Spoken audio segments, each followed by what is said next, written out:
welcome back. Today we have a Jameson pole saw head here with a Jameson 16-inch blade on there. And what we're going to do is modify this head here so that we can put this Silky Katana Boy 20-inch blade on there so we can get a little bit more saw action on some of the big branches going after. I did get this. They do have the whole tool. Pretty pricey piece of equipment, but overall just the blade are around $100 for this.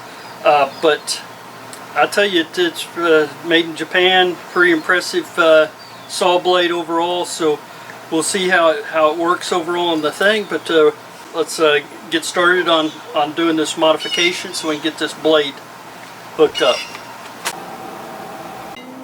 We have the head here, so there is a bolt that goes through here, and then there's a little stud that goes back through here on the standard Jameson's holes. So you can see where that pin locks in, so you can get your blade at different positions here, and then you put the wing nut back on here with the lock washer, and it holds it all in place there. So let's take a look at how this Silky blade fits on there. So you can see that the bolts going through there for the mains should work there, but now you see that our locks are at different position on this blade, and that's what we'll have to modify this head to find some points where we want to lock in to help lock the blade.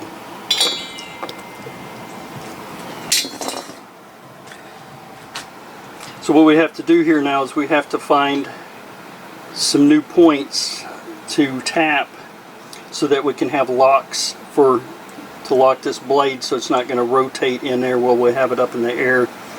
Make it more secure overall. So let's kind of get our blade, a couple positions here located, and we'll do some drilling and tapping. Alright, we're just going to take out this set screw here. This is the screw that's on the back of the head that goes through these holes here to lock it. So we'll just get out of the place, and we'll set all these parts off to the side so we don't lose them.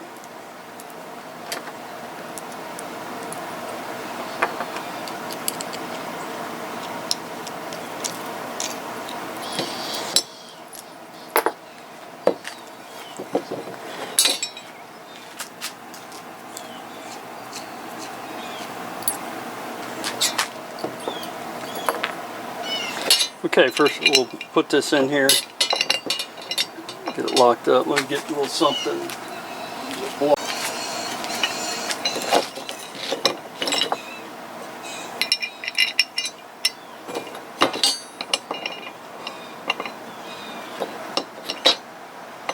Brought in a couple wedges here, help me just kind of level things out while I'm trying to position how I like things.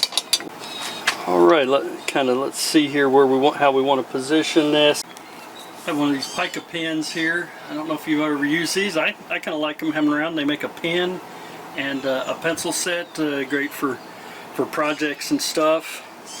A little heavier duty, but this one's a pin and it's got adjustable long tip, so if you're trying to mark out bolt hole locations and stuff through parts, it's pretty nice.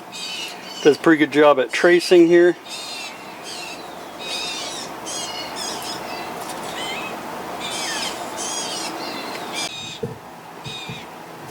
See that traced out overall there. Now I can locate my spots for where I want to put my screws. So I think what I'm going to do is I'm going to put one about right there. That gives me a good line of adjustment, and then I'm going to put one right up in here so that I can have a locking point that's a lot more stable too. Just a extra point there on there, just because of the way the design is built on this saw, or their mechanisms. This Silky blade has a locking point here, up here, on that side. I'm not sure. I've never had the handle in my hand to see what it actually looks like, but that's why we're doing this. Or at least I couldn't find a longer blade than 16 inch. Alright, let's get some, let me go grab some punches and a hammer, and we'll get the spots set so we can head up to the drill press. Alright, have the spot lined up here. A little notch there so we can have a place to get our drill bit started. Come up here, pop that in there. Have a couple little indentions, hopefully, so our drill bit's not going to wobble around in there. Now, you can do this kind of two ways, I think, overall. You can just drill a hole and have a hole big enough, and your bolt goes through there. Have it shimmed up here. You can see for on the drill press there, and have it some wedges and some clamps to hold it flat and hold it down while I'm drilling it. Alright, let's put a little bit of grease oil on there, start drilling. Alright, just have a little tap and die set here. I think this one just came out of Northern Tools, Harbor Freight, so whatever you're available to have, or if you, I don't use this very often, so it works out great for me. I just have standard kind of setup there again. If you don't have this, you just go ahead and move, drill a hole all the way through on that, but let's get some lube here.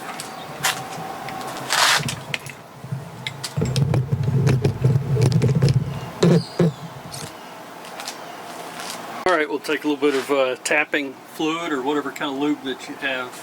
Some WD-40, any kind of lube's better than nothing. Just a couple drips in the holes. Get it lined up there, and then just get it started till you're tapped all the way through there. And so you'll do both holes.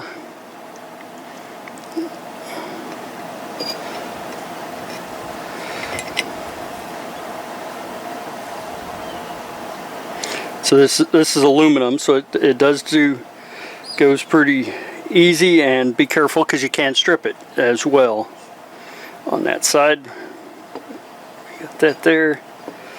Alright, move this aside and we'll get some cleaner. Alright, a little bit of cleaner here now. Clean that stuff off. Alright, so you see now we have 4 holes there. We have 4 holes. This was the original hole. Now these are the 2 that we've added there. So let's get this thing mounted up and see what it looks like. Alright, this is the original. Just put that back there. So I'm going to leave it in there, not all the way through on that side. Alright, let's see how these go. I just have a whole bunch of these screws here. You can see that. So anyways, we'll just go back here. For this one, I think we're going to go up right in here. So just screw it in. Alright, let's get our blade.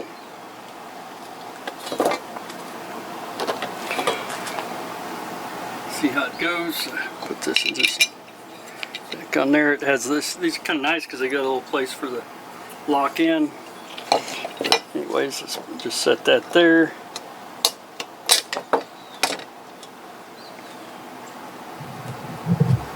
In place.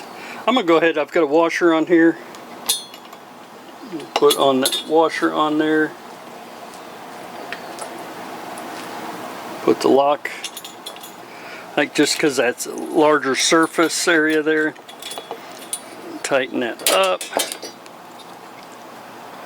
Alright. So from the back side, so offline I wasn't going to do that. It's kind of hard to see. I don't know if you can see that very well or not. I'll Try doing it on another camera. But went and tapered the end of this here little bolt or screw, whatever you want to call this thing, little screw. And that's going to go back through the back side here in this top hole.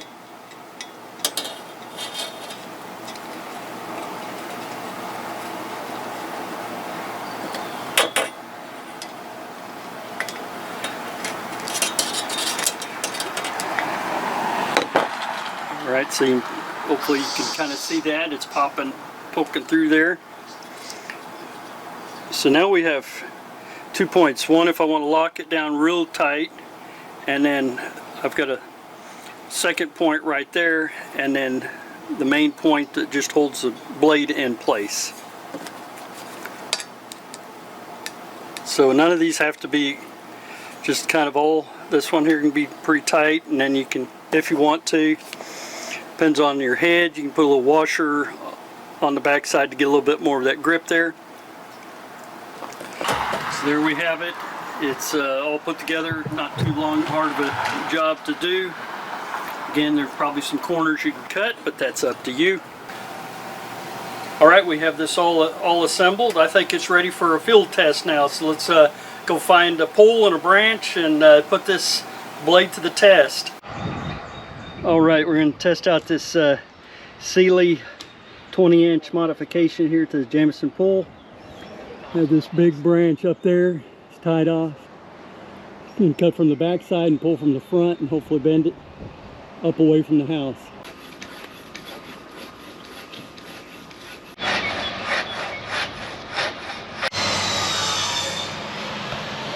Go under halfway, you see it? Alright, making its way through. What do you think, Chuck? You're about halfway? Yeah.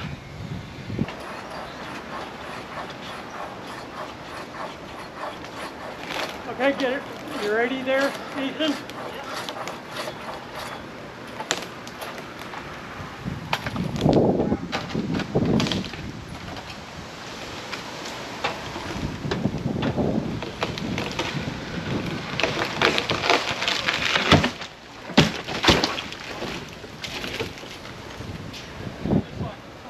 Safely down. That's why we had that plywood there. Worried about that stump a little bit, but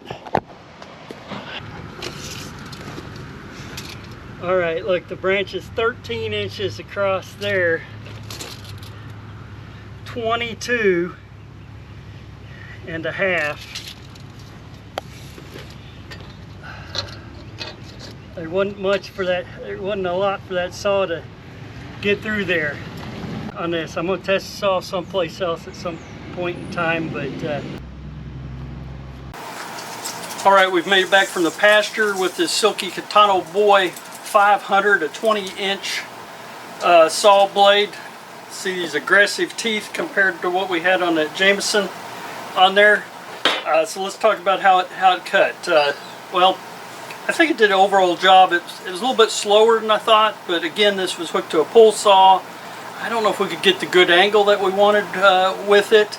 Number two, as you saw in that earlier video, branch. We were maxing this blade out on that branch as well. And you can see that probably should have started at a little better angle. My bad. But anyways, let me know if you use any of these Silky blades and what you think about them out there and how you're using them. I look forward to reading about your comments out there and any kind of experience you have. I'm going to probably adapt this to maybe put a handle on there, and we'll do another video on building a handle out to hold this blade, but look for that to come, and we'll test this thing out on some other stuff, maybe not 30-40 feet up in the air. See how it works. Be sure to hit that like button and subscribe. There's more videos to come. Don't know what I'll be working on next, but thank you for chucking around, and we'll see you next time. All right, let's get some tapping. Tap, tap, tap.